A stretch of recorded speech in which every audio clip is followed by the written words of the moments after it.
Halo teman-teman, selamat datang kembali di video pembelajaran Sistem Informasi Manajemen bersama saya Anggi Ristikawati dengan NIM 7211419103.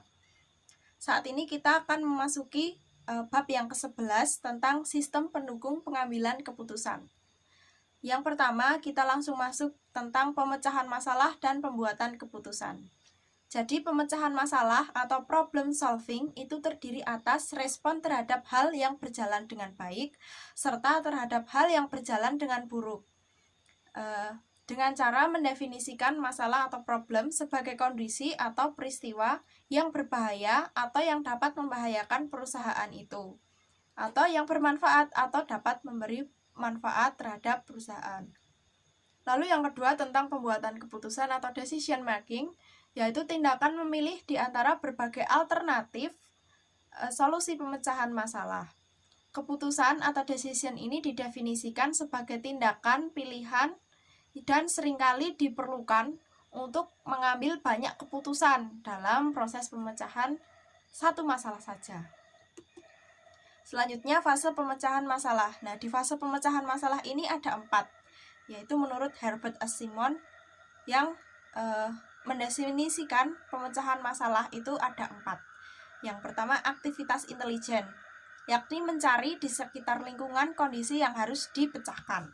Yang kedua, aktivitas perancangan, yakni menemukan, mengembangkan, dan menganalisis tindakan-tindakan yang mungkin dilakukan. Lalu yang ketiga, aktivitas pemulihan, memilih tindakan tertentu dari beberapa yang tersedia. Lalu aktivitas pengkajian, yaitu memeriksa pilihan-pilihan yang lalu. Lalu kerangka pikiran pemecahan masalah. Ya, kerangka berpikir yang berguna dalam pemecahan masalah itu model sistem umum perusahaan dan model 8 elemen lingkungan. Jadi model sistem umum itu sebagai kerangka berpikir perusahaan sebagai suatu sistem.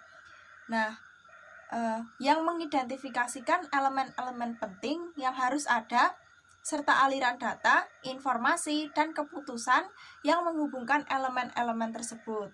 Nah, sedangkan model lingkungan itu untuk memahami lingkungan perusahaan dan interaksi antara perusahaan dan masing-masing elemen dalam bentuk aliran sumber daya. Selanjutnya, elemen proses pemecahan masalah.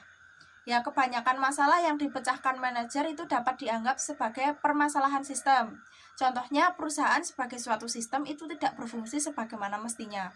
Nah, atau bisa juga ada masalah dengan sistem persediaan, sistem komisi penjualan, dan lain-lain. Nah, solusi masalah itu solusi yang membuat sistem tersebut memenuhi tujuannya dengan baik. Ini adalah bagian elemen proses pemecahan masalah. Jadi permasalahan, ada suatu permasalahan yang harus diselesaikan oleh manajer. Lalu memperhatikan standar dan informasi. Standar itu tentang situasi yang diinginkan. Lalu informasi itu seperti apa situasi saat ini. Nah, lalu mempertimbangkan solusi-solusi dengan alternatif solusi. Alternatif solusi ini bisa berasal dari pengalaman atau dari input pihak lain. Dan memperhatikan juga batasan. Batasan ini ada batasan dari dalam, ada batasan dari luar. Contoh batasan dari dalam itu adalah terbatasnya sumber daya. Kalau batasan dari luar, contohnya tekanan-tekanan dari lingkungan, seperti itu. Lalu memilih solusi yang baik. Henry Mintzberg itu seorang ahli teori manajemen, itu mengidentifikasikan ada 3 pendekatan solusi yang baik. Yang pertama analisis, 2 penilaian, dan penawaran. Analisis ini evaluasi pilihan-pilihan secara sistematis dengan mempertimbangkan dulu konsekuensi-konsekuensi pilihan tersebut pada tujuan organisasi. Lalu pilihan ini merupakan proses pemikiran yang dilakukan oleh seorang manajer. Lalu penawaran ini adalah negosiasi antara beberapa manajer. Selanjutnya, struktur permasalahan. Ya, seorang manajer itu dapat memahami masalah lebih baik dibandingkan yang lain. Nah, masalah mengenai beberapa banyak persediaan yang harus dipesan itu merupakan contoh permasalahan yang dapat dipahami dengan baik oleh seorang manajer. Nah, jadi ada masalah terstruktur, itu terdiri atas unsur dan hubungan antara berbagai elemen yang semuanya dipahami oleh orang yang memecahkan masalah. Lalu, masalah yang tidak terstruktur. Nah, ini merupakan masalah yang tidak memiliki elemen atau hubungan antar elemen yang dipahami oleh yang memecahkan masalah. Selanjutnya, masalah semi terstruktur. Ini merupakan masalah yang terdiri atas beberapa elemen atau beberapa hubungan yang dipahami oleh si pemecah masalah dan beberapa tidak dapat dipahami. Selanjutnya, jenis keputusan. Ya, Herbert Simon menemukan metode untuk mengklasifikasikan keputusan. Ia percaya bahwa keputusan terletak pada suatu kontinum. Nah, dengan keputusan yang terprogram pada suatu sisi dan pada suatu yang tidak terprogram di sisi yang lainnya.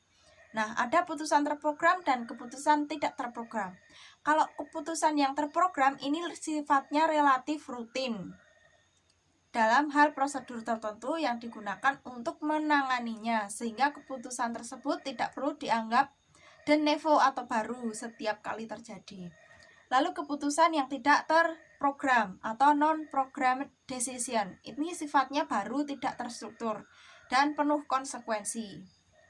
Nah, Simon menjelaskan bahwa dua jenis keputusan tersebut hanya merupakan gambaran hitam putih dari kontinum tersebut, dan bahwa kebanyakan masalah terletak di wilayah abu-abu, jadi tidak hitam, tidak putih, abu-abu. Namun konsep terprogram dan tidak terprogram penting untuk diketahui, karena masing-masingnya harus ditangani dengan teknik yang berbeda. Selanjutnya, pemodelan matematika. Ya, model adalah abstraksi dari sesuatu. Nah, model ini mewakili satu objek atau aktivitas yang disebut entitas. Nah, manajer menggunakan model untuk mewakili permasalahan yang harus diselesaikan. Objek atau aktivitas yang menyebabkan masalah disebut entitas. Ada 4 jenis model, yaitu model fisik, model naratif, model grafis, dan model matematis. Model fisik ini gambaran 3 dimensi entitasnya. Model naratif, gambaran entitas dengan kata-kata yang terucap atau tertulis. Model grafis ini merupakan gambaran entitas dengan abstraksi garis, simbol, atau bentuk. Lalu model matematis ini kebanyakan model matematika yang digunakan manajer sama kompleks yang dengan yang digunakan untuk menghitung EEG. Lalu model matematis.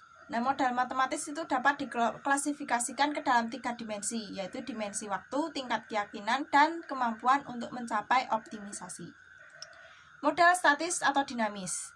Ini tidak melibatkan waktu sebagai salah satu variabel. Nah, ini menggambarkan perilaku entitas seiring dengan waktu, seperti gambar bergerak atau film. Lalu model probabilitas. Ini melibatkan probabilitas tersebut yang disebut model probabilitas. Jika tidak, maka model tersebut adalah model deterministik. Lalu model optimasi. Model ini memilih solusi terbaik dari berbagai alternatif yang ditetapkan. Nah, model suboptimizing ini seringkali disebut model pemuas yang memungkinkan seorang manajer untuk memasukkan seperangkat keputusan.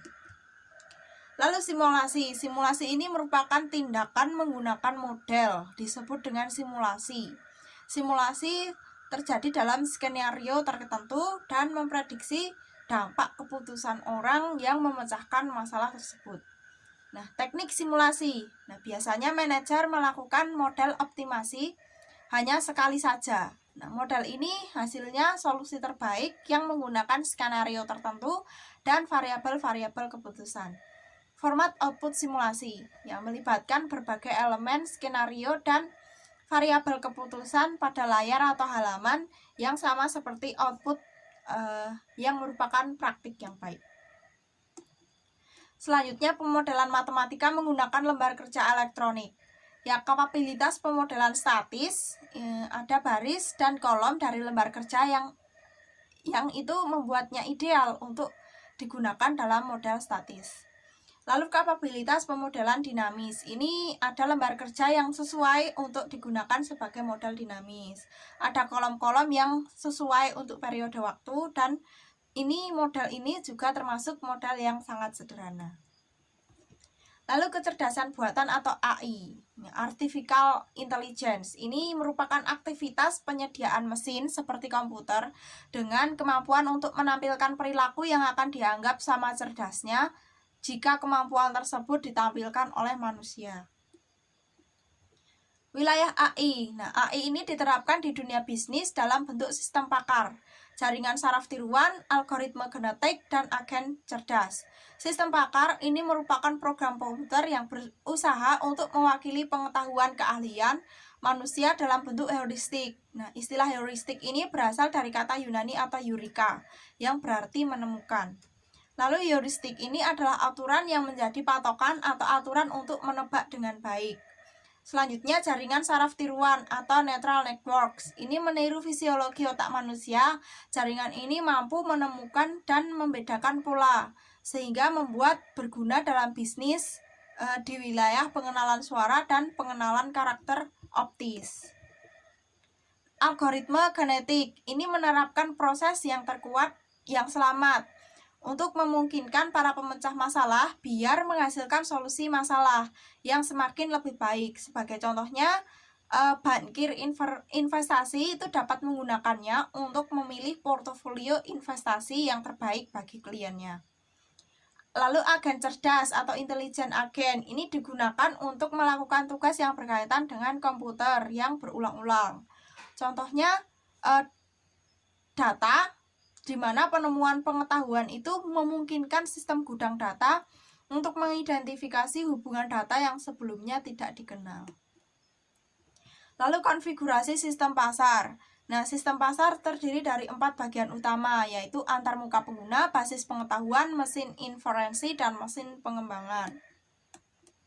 Antarmuka pengguna, jadi memungkinkan manajer untuk memasukkan instruksi dan informasi ke dalam sistem pakar yang menerima informasi dari sistem tersebut. Instruksi ini menentukan parameter yang mengarahkan sistem pakar itu dalam proses pemikirannya. Jadi input informasi berbentuk nilai yang nanti dikaitkan dengan penjelasan. Ada 2 penjelasan, yaitu penjelasan dari pertanyaan yang diberikan manajer dan penjelasan mengenai solusi masalahnya. Lalu basis pengetahuan, ya ini berisikan fakta yang menggambarkan masalah serta teknik penggambaran pengetahuan yang menjelaskan bagaimana fakta bersentuhan secara logis. Istilah domain masalah atau problem domain ini digunakan untuk menggambarkan area permasalahan. Lalu mesin inferensi, ini merupakan bagian dari sistem pakar yang melakukan pemikiran dengan cara menggunakan isi basis pengetahuan dalam urutan tertentu. Selama konsultasi, mesin inferensi ini memeriksa aturan-aturan basis pengetahuan satu demi satu. Dan jika persyaratan satu aturan benar, maka satu tindakan dilaksanakan. Dalam terminologi sistem pakar, aturan diberhentikan jika tindakan diambil. Mesin pengembangan. Sistem pengembangan yang digunakan untuk membuat sistem pakar. Ada 2 pendekatan yang tersedia, yaitu bahasa pemrograman dan kerangka sistem pasar. Untuk kerangka sistem pasar, ini merupakan prosesor siap pakai yang dapat disesuaikan untuk masalah tertentu dengan cara menambahkan basis pengetahuan yang sesuai. Cara pikir berbasis kasus atau case-based reasoning atau CBR, ini pendekatan yang menggunakan data histori sebagai dasar untuk mengidentifikasikan masalah dan merekomendasikan solusi. Lalu sistem pengambilan keputusan kelompok. Konsep GDSS. Setiap pendukung pengambilan keputusan kelompok atau Group Decision Support System GDSS ini merupakan sistem berbasis komputer yang membantu sekelompok orang melakukan tugas atau mencapai tujuan yang sama dan memberikan antarmuka untuk digunakan bersama. Istilah lainnya juga digunakan untuk menggambarkan aplikasi teknologi informasi dalam situasi kelompok. Nah, istilah lain antara lain sistem pendukung kelompok, kerjasama berbantuan komputer, dukungan kerja kolaboratif, terkomputerisasi, dan sistem penemuan elektronik. Nah, peranti lunak yang digunakan dalam situasi ini diberi nama groupware. Lalu letak lingkungan GDSS. Nah, GDSS ini membantu pemecahan masalah dengan cara menyediakan lokasi yang kondusif untuk komunikasi. Jika anggotanya bertemu pada saat yang bersamaan, maka lokasi ini disebut pertukaran sinkron salah satu. Contohnya pertemuan komite. Jika para anggota bertemu pada waktu yang berbeda, maka lokasi ini disebut pertukaran asinkron. Salah satu contohnya saling berbalas komunikasi, begitu melalui jalur online. Ruang keputusan, decision room, adalah tempat sekelompok kecil orang bertemu langsung.